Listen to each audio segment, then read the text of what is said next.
الحمد لله رب العالمين والصلاة والسلام على سيد الأنبياء والمرسلين أما بعد فأعوذ بالله من الشيطان الرجيم بسم الله الرحمن الرحيم إن الله وملائكته يصلون على النبي يا أيها الذين آمنوا صلوا عليه وسلموا تسليما اللهم صل على سيدنا محمد عبدك ورسولك النبي الأمي وعلى آله وصحبه وسلم.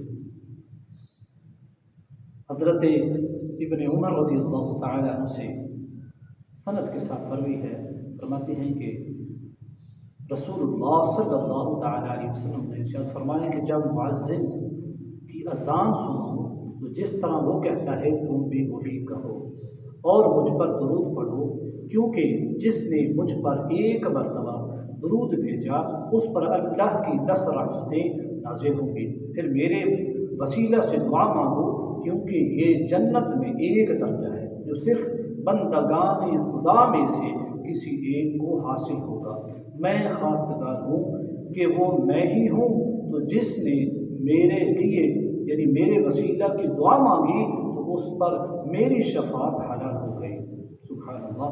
حضرت انس بن مالک رضی اللہ تعالیٰ عنہ سے مروی ہے کہ نبی کریم علیہ السلام ارشاد فرماتے ہیں جس نے مجھ پر ایک مرتبہ درود بھیجا اللہ اس پر 10 رحمتیں نازل فرمائے گا، اس کے 10 گناہ معاف فرما دے گا، اس کے 10 درجے بلند کر دے گا. بلکہ ایک روایت میں ایک الفاظ کے ساتھ اضافہ ہے زیادتی کی گئی کہ اس کے لیے 10 نیکیاں لکھی جائیں گی. ایک اور روایت میں حضرت عبد الرحمن بن عوف رضی اللہ تعالیٰ سے مروی کہ حضور علیہ السلام ارشاد فرماتے ہیں کہ جبریل امین نے مجھ سے ملاقات کی، کہا یا رسول اللہ میں آپ بشارت دیتا ہوں. اللہ نے فرمایا جس نے آپ پر درود و سلام پیش کیا میں اس پر سلامتی نازل کروں گا، جس نے ایک مرتبہ آپ پر درود بھیجا میں اس پر اتنی ہی رحمت نازل فرماؤں گا. حضرت ابو ہریرہ رضی اللہ تعالیٰ عنہ، مالک بن اوس بن حدثان، عبداللہ ابن ابی طلحہ، زید بن حباب کی روایت سے ہے کہ نبی کریم علیہ السلام ارشاد فرماتے ہیں جس نے کہا اللہم صلی علی محمد وانزلہ منزلا مقربا عندک یوم القیامہ، اس کے لیے میری شفاعت واجب ہو گئی. یہ درود پھر سے سماعت کرنے بلکہ نوٹ کر لیں اللہم صلی علی محمد وانزلہ المنزل المقرب عندک یوم القیامہ. میرے آقا فرماتے کہ جس نے یہ درود پاک یاد کر لیا اور پڑھتا رہا میرے آقا فرماتے اس کے لیے میری شفاعت واجب ہو گئی. حضرت ابن مسعود رضی اللہ تعالیٰ عنہ سے مروی بروز قیامت میرے نزدیک لوگوں میں سب سے بہتر وہ شخص ہوگا جس نے مجھ پر کثرت سے درود بھیجا. تو ہم یہ چاہتے ہیں، بلکہ ہر مومن یہ چاہتا ہے، ہر غلام مصطفیٰ یہ چاہتا ہے کہ مجھے مصطفیٰ جان رحمت کا کل قیامت والے دن ان کا ساتھ مل جائے. تو میرے آقا نے یہ ایک نسخہ دے دیا، یہ ایک ہمیں طریقہ دے دیا، ہمیں یہ ایک فارمولہ دے دیا کہ جو مجھ پر جتنی کثرت کے ساتھ درود و سلام پڑے گا قیامت کے دن سب سے زیادہ میرے وہ شخص قریب ہوگا جو مجھ پر درود و سلام پڑھنے والا.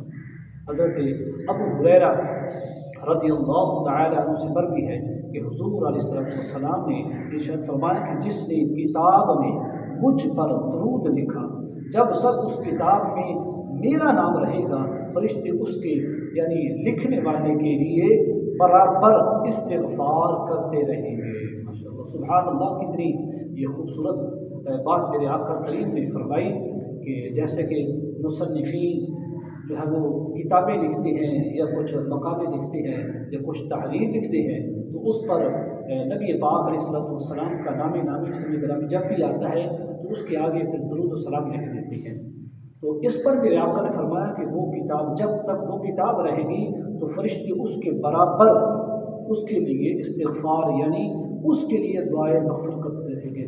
وہ کتنا خوش نصیب ہے وہ شخص جس نے آقا علیہ السلام کی ذات پر درود و سلام پڑھا، یا وہ شخص کتنا جو ہے وہ خوش بخت ہے، وہ کتنا خوش نصیب ہے جس نے آقا علیہ الصلوۃ والسلام کے نام نامی اسم گرامی کے ساتھ درود و سلام لکھا، تو اس کے لیے اللہ کے جو فرشتے ہیں وہ دعائیں کر رہے ہیں، اس کے لیے دعائیں مغفرت کر رہے ہیں۔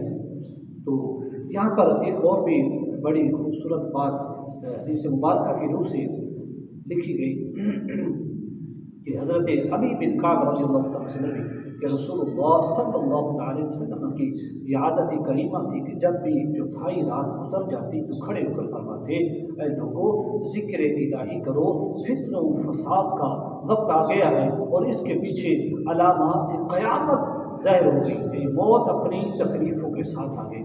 حضرت ابی بن کعب نے عرض کیا، یا رسول اللہ میں آپ پر کثرت سے درود بھیجتا ہوں، تو میں آپ پر درود کے لیے کتنا وقت مقرر کروں؟ یہ سوال ہوتا ہے کہ درود و سلام کتنے وقت پر پڑھا جائے، کتنا ٹائم لگایا جائے۔ تو اسی طرح حضرت ابی بن کعب نے بھی آقا علیہ الصلوۃ والسلام کی بارگاہ میں عرض کی، یا رسول اللہ میں آپ پر درود و سلام کثرت سے پڑھتا ہوں، لیکن پھر بھی آپ ارشاد فرما دیں کہ اس کے لیے کتنا وقت مجھے درکار ہونا چاہیے، کتنا وقت لگاؤں؟ تو آپ نے فرمایا جتنا تم چاہو، اگر تم اس سے زیادہ کرو تو وہ بہتر ہے۔ عرض کیا تہائی؟ فرمایا جتنا تم چاہو، اگر تم اس سے بھی زیادہ کرو تو وہ بہتر ہے۔ عرض کیا 2/3 دن کے؟ فرمایا جتنا تم چاہو، اگر تم اس سے بھی زیادہ کرو تو وہ بہتر ہے۔ عرض کیا یا رسول اللہ صلی اللہ علیہ وسلم تو میں اپنا تمام وقت آپ پر درود بھیجنے کے لیے وقف کرتا ہوں۔ سبحان اللہ، یہ ہے